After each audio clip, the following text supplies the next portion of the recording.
Find the inverse of the following functions. Exercise A asks us to find the inverse of f of x is equal to 4x minus 20. Alright, so what we will do is drop the function notation. So y equals 4x minus 20. Solve for the other variable. Let's solve for x.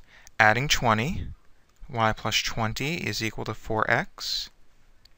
Dividing by 4, y over 4 plus 20 over 4 equals x.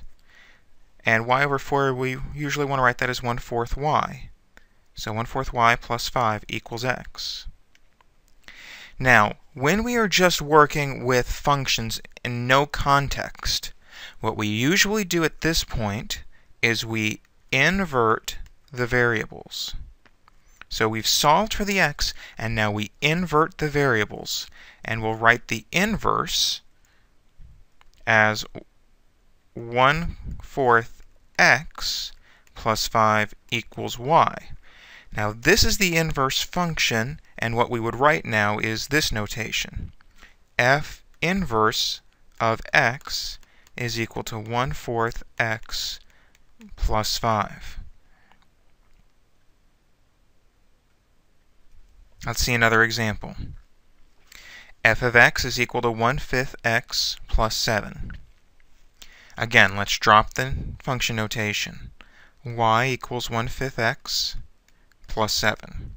And so now I want to solve for x. I will subtract the 7 from both sides.